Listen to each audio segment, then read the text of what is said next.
The Kavanaugh confirmation battle coming to a head as the judge passes a key hurdle in the Senate. We are looking at this from all angles. 2 U.S. senators, an expert on sexual abuse, all join us tonight.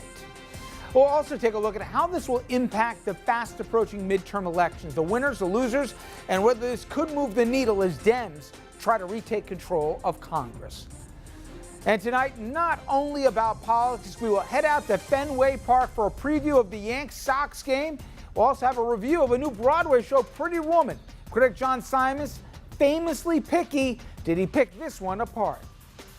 Good evening, everybody, and welcome to RFL. I'm Richard French. Well, today, a day of protests, voting, suspense on Capitol Hill, demonstrators fanning out to voice their anger at Judge Kavanaugh, as well as the entire process. But on the Senate floor this morning, judges, well, his confirmation got one major step closer. Senators voted 51-49 to advance his nomination to the Supreme Court. And that set up a confirmation vote for tomorrow. And this thing went along party lines, except for 2 exceptions. Democrat Joe Manchin of West Virginia voted yes, and Republican Lisa Murkowski of Alaska voted no. Manchin also said he will be a yes tomorrow. Manchin announced that right after Susan Collins, another swing Republican, announced that she would be a yes. Here is the Maine senator just a few hours ago. Despite the turbulent, bitter fights surrounding his nomination, my fervent hope is that Brett Kavanaugh will work to lessen the divisions in the Supreme Court. Mr. President, I will vote to confirm Judge Kavanaugh.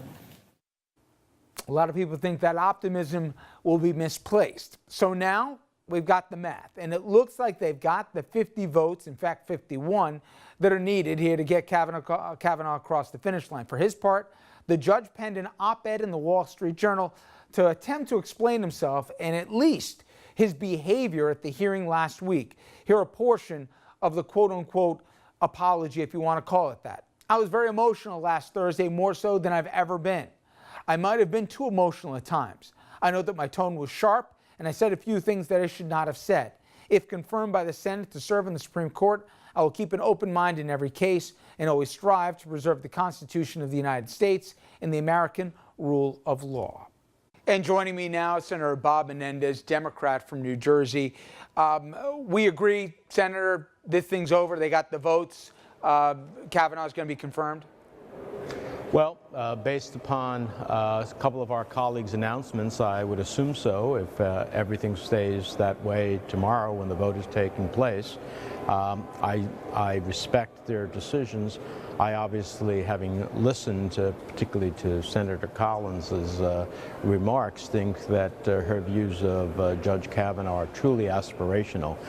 For example, one thing is to say that precedent deserves respect. That doesn't mean that precedent can't be overturned. The highest court of the land has, on many occasions, overturned precedent.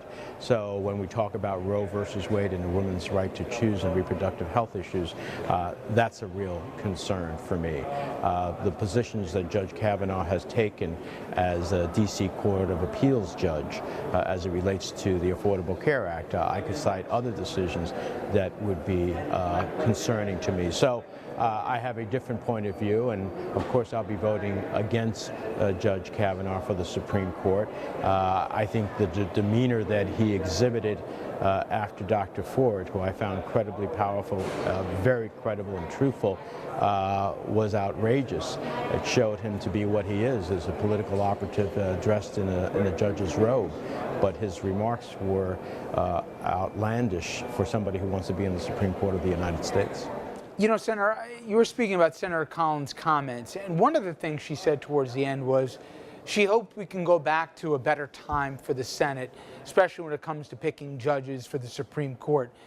Is that in the past here?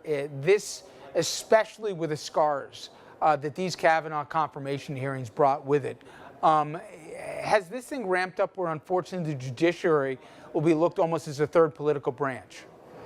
Well, that's clearly not what we need in our judiciary. We need it to truly be an independent, nonpartisan entity that decides objectively what is constitutional and not. But I must say that from my perspective, this devolution of where we've ended up in is started off with the reality of Republicans holding up President Obama's nominee, Merrick Garland, keeping that seat open of the late Justice Scalia for over a year in order to hope that they'd get the majority, which they did, and then be able to put in Supreme Court justices as they did already before this nominee. And so it's hard to understand how you created a naked political process to stop a nominee of President Obama and then expect comedy. Now, Senator, a question I've gotten a lot in the last few days the last really couple days, wait a minute. So you have senators like Flake and Collins and others saying, I'm not comfortable yet. Give the FBI a chance here to take another crack at this. Let's find out what really happened at that party all those years ago and some of the other outstanding questions. They'll take a principled stand, threat to break with their party if they don't get the answers. Then a report comes back, and I'll clean it up. You called it BS, even more stronger than that. And everyone's okay and they move on with it. What was the point of it? Because I'm going to give the benefit of the doubt that Susan Collins is more than political theater, and the same thing with Senator Flake. By all accounts, you learned nothing from this investigation because it wasn't an investigation. What was the whole point? And as Democrats, do you have some issues with leadership that they should have demanded clearer terms? Otherwise, why go through the charade? Well, look, the first problem is we're not in the driver's seat here, so Republicans can decide what they want to do under any set of circumstances. And the hope was that there was going to be a full and thorough investigation.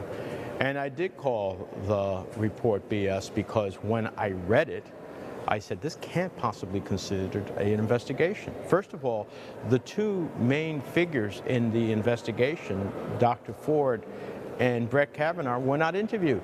A truly thorough investigation would have interviewed all of those individuals and others and then come to a conclusion. Here are the facts, present the facts, and then we could all make a more informed decision. I've thought, and maybe disagree, but if Kavanaugh's confirmation was shut down, it would be a rallying cry for Republicans. Conversely, if Kavanaugh got confirmed with all the outstanding questions still hanging out there, it would drive Democrats to the polls. Do you agree that this is going to be now a major election issue, given that he looks like he'll be confirmed? These elections for the House of Representatives, for the United States Senate, are, I think, one of the most consequential elections of our time. The stakes could never be higher. There is no check and balance on this administration. They have the House, they have the Senate, they have it all.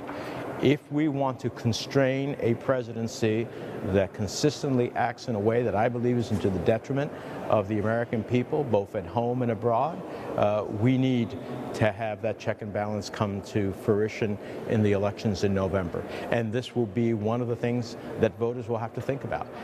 Because before the president can act, maybe we can be a check and balance on him not acting in a consequential way, in a way that can hurt us either economically or in terms of our health care or in terms of other critical issues. But without any check and balance and a Supreme Court that he's had, looks like he's going to have two nominees that will be confirmed, and this one, who I believe he particularly chose because he has a unprecedented view of presidential power, and therefore doesn't even believe the president can be pursued for any wrongdoing while he's president.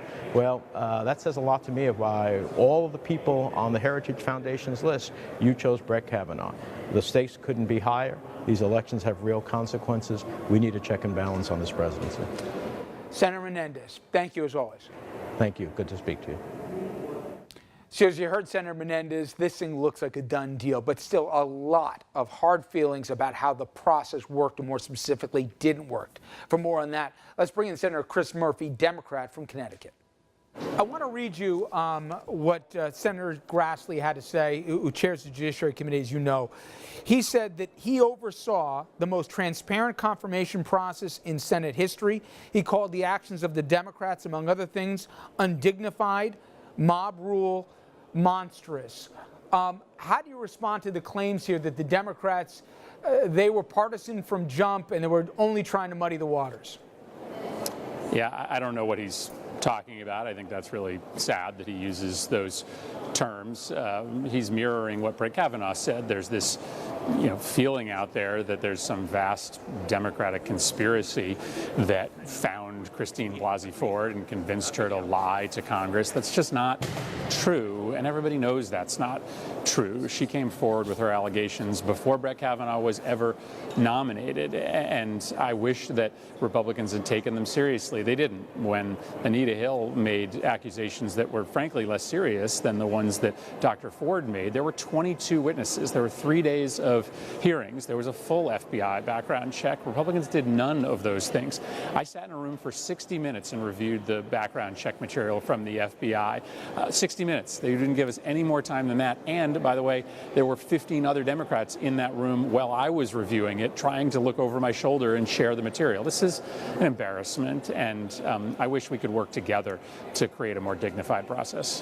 What concerned you most at the end of the day about Brett Kavanaugh? Was it his record, what you didn't know, the allegations, the temperament when he came before the Senate? What gave you most pause? Well, I mean, that list in and of itself is all the evidence you need to move on to a different nominee. In the end, what bothered me the most is what I did know. What I do know is that he's a Second Amendment radical, that he is going to likely vote to stop the ability of Congress to keep weapons out of the hands of criminals. So I took all of the allegations that came up in the last 2 weeks incredibly seriously. I was very disturbed by his demeanor before the committee, but what I already knew is that he was going to be a judge totally out of step with the values in Connecticut, especially on issues of guns and health care. Senator, I wanted to get your take on a colleague of yours, Senator Ben Sasse, Republican from Nebraska, deep red state, but he was very vocal in his issues in both the choice of Brett Kavanaugh and also how the commander-in-chief has no right to have a conversation on anything regarding the allegations against him. I urged him to nominate a different individual. I urged the president to nominate a woman. We all know that the president cannot lead us through this time. We know that he's dispositionally unable to restrain his impulse to divide us. His mockery of Dr. Ford last night in Mississippi was wrong, but it doesn't really surprise anyone. It's who he is. But yet he voted to push him through.